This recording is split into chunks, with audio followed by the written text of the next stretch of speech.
하나님은 다 아시겠지만 태초에 천지를 창조하시고 한 남자와 한 여자를 창조하셔서 서로 도우며 이 세상을 살아가게 하셨습니다. 한 남자와 한 여자가 만나서 가정을 이루고 그 가정 가운데 하나님이 주신 자손을 낳고 대를 이어 살아가는 것, 그것이 하나님이 태초부터 인간을 창조하시고 인간에게 주신 생육하고 번성하는 축복이자 하나님의 창조 원리였습니다. 오늘도 하나님의 창조 섭리가 계속해서 가정을 통해 이루어지고 있죠. 인간은 하나님이 주시는 축복 가운데 자손을 이루어가며 이 땅에서 번성할 수 있었습니다. 그렇기 때문에 반대로 성경을 또 보시면 자녀를 낳지 못하는 그 하나님의 창조 질서에서, 하나님이 주신 그 창조 섭리에서 그 여인이 자녀를 낳지 못하는 그 여인들의 아픔과 눈물이 성경에 정말 여러 차례 기록되어 있는 것을 우리는 보게 됩니다. 하나님의 가장 기본적인 창조 질서와 축복이 그 가정을 통해 이루어지는 것을 우리는 알 수 있습니다. 오늘 본문은 하나님이 주신 가정이라는 아름다운, 이 작은 것 같지만 정말 절대로 작지 않은 이 아름다운 공동체가 깨질 수 있는 가장 큰 위협에 대해서 말하고 있습니다.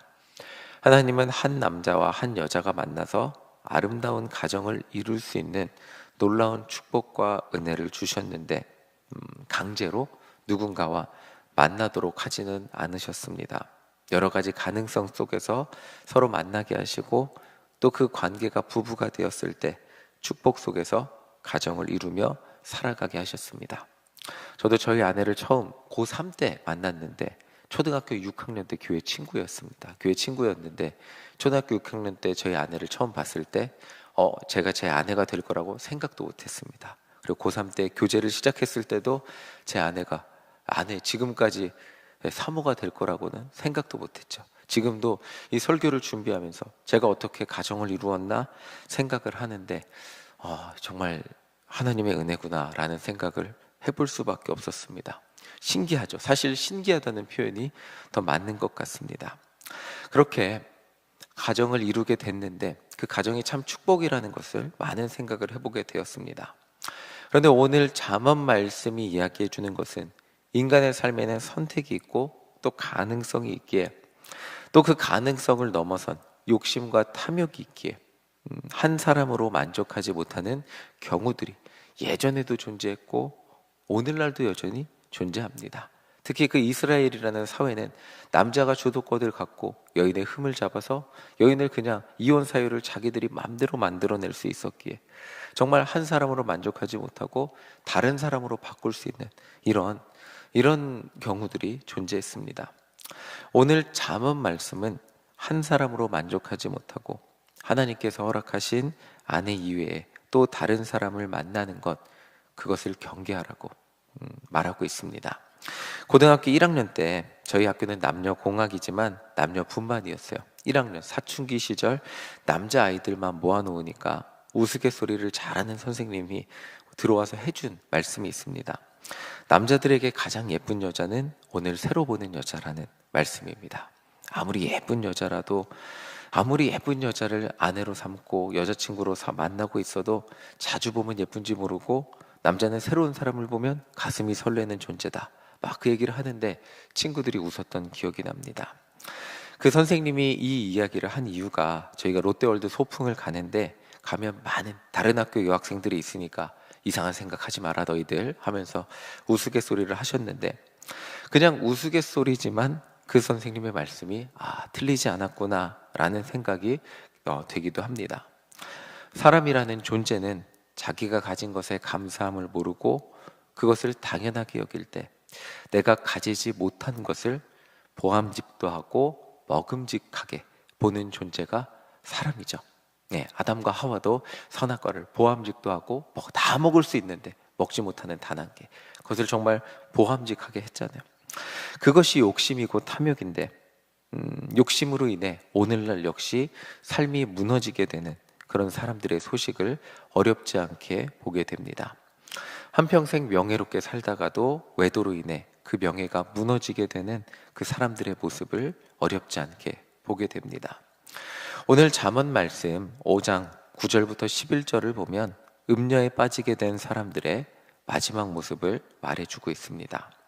너의 명예를 다른 사람들에게 빼앗겼고 너의 목숨까지 위험해지고 다른 사람들에게 재물도 빼앗기고 몸도 병들게 될 것이다 라고 말해주고 있습니다. 그렇기 때문에 잠언은 오늘 우리에게 이렇게 말해주고 있습니다. 우리 15절입니다. 15절 함께 읽어보겠습니다. 15절입니다. 시작. 너는 내 우물에서 물을 마시며 내 샘에서 흐르는 물을 마시라. 아멘. 잠언은 우리에게 너의 우물에서 물을 마시라고 비유적으로 말해주고 있습니다. 너의 가정에서 너에게 허락된 아내의 사랑만을 받으며 살아가는 것, 그 우물이 충분하다는 그것을 말해주고 있습니다. 우리 18절도 함께 읽어보겠습니다. 18절 함께 읽겠습니다. 시작. 내 샘으로 복되게 하라. 내가 젊어서 취한 아내를 즐거워하라. 아멘. 오늘 잠언 말씀은 내가 젊어서 취한 아내만 사랑하고 그 안에서 하나님이 주신 기쁨을 누리라고 말하고 있습니다.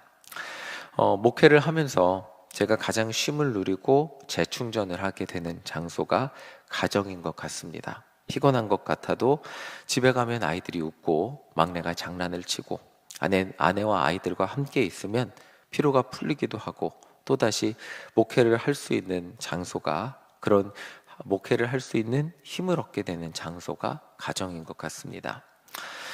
코로나 시절 아내가 윤성이를 낳고 산후조리원을 2주 갔습니다. 그 독립문역 근처에 있는 그 산후조리원을 갔는데 가정에 아내가 없으니까 바로 티가 났습니다. 지아랑 인성이랑 저랑 셋이 있는데 그때도 아이들이 어느 정도 커서 자기들이 할 일 하겠지라고 생각했는데 왠지 모르게 빈자리가 느껴지고 저는 아침에 일어나서 새벽 예배 갔다가 와서 이제 아침을 막 차려야 됩니다. 아침을 차리고 아이들 깨워서 아침 먹이고 학교 데려다 주고 그러면 출근 시간이 돼서 출근하고 교회 사역 감당하고 퇴근하면 다시 아이들 학교에서 데리고 와서 또 저녁해서 저녁 먹이고, 그리고 산후조리원에 아내랑 막내가 있으니까 막내를 보고 오고 다시 와서 빨래하고 설거지하고 할 일 다 하고, 그러고 빨래 개고 뭐 할 일 다 개면 11시, 막 10시, 11시, 때로는 12시 되는 것을 경험을 했습니다. 이거 혼자 다 하려니까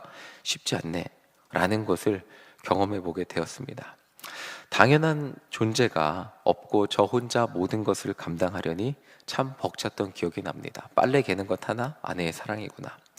문제는 기능적인 아내, 그러니까 빨래 개는 사람, 설거지, 집안일을 같이 하는 사람으로서 아내만 필요한 것이 아니라 중요한 게 있더라고요. 아내와 아이들과 저와의 관계에서 아내라는 한 사람의 존재가 빠지니까, 그 2주간 빠지니까 왠지 모를 썰렁함과 빈자리가 생긴다는 것이 느껴졌습니다. 다행히 아내가 금방 산후조리원 갔다가 돌아오고 윤성이도 오니까 지금까지 행복한 가정으로 살아갈 수 있으면 아내라는 존재가 그냥 함께하는 존재가 아니었구나, 그 시간 동안 깨닫게 되고 지금도 감사하며 살아가고 있습니다. 자, 우리 19절 함께 읽어보겠습니다. 19절 함께 읽어보겠습니다. 시작. 그는 사랑스러운 암사슴 같고 아름다운 암노루 같으니 너는 그의 품을 항상 족하게 여기며 그의 사랑을 항상 연모하라. 아멘. 자, 이 말씀이 오늘 말씀, 제가 말씀드린 맥락에 이어서 보자면 아내의 사랑이 당연한 것 같지만 그 사랑스러운 그 아내의 사랑이 당연하지만 항상 감사하며 살아가라는 말씀이 19절입니다. 오늘 말씀은 가정 안에서 아내의 사랑을 항상 충분하다고, 그러니까 충분하다는 것이 당연하다고 라고 표현하기보다는 항상 내 삶에 필요한 것 이상으로 채워주는 아내의 사랑을 감사하다고 여기며 살아가라는 거죠. 여인에게도 마찬가지겠죠. 남편의 사랑을 항상 나에게 필요한 이상으로 채워주는 것으로 여기며 살아가고 만족이라는 단어를 사용해야겠죠. 족하게, 여기 항상 족하게라고 말하는데 만족하고 감사하게 여기면서 사는 것이 인생의 행복과 즐거움이라고 말하고 있습니다. 잠언 말씀은 이 뒤에 보면 항상 연모하라고 말하고 있습니다. 배우자의 사랑이 당연하게 되었을 때, 처음에 사귈 때는 연모하잖아요. 항상 그 사랑이 나에게 갈구하며 사랑을 더 주고 사랑을 더 받기 위해 연모하며 살아가는데, 어느새 부부가 되고 그것이 당연한 것이 되었을 때 연모함이 사라지는 것을 우리는 보게 됩니다. 그러나 그것을 항상 연모하며 살아갔을 때 배우자의 사랑이 나의 삶을 채워주는 은혜를 누리며 살아가라는 것, 그것을 말하고 있습니다.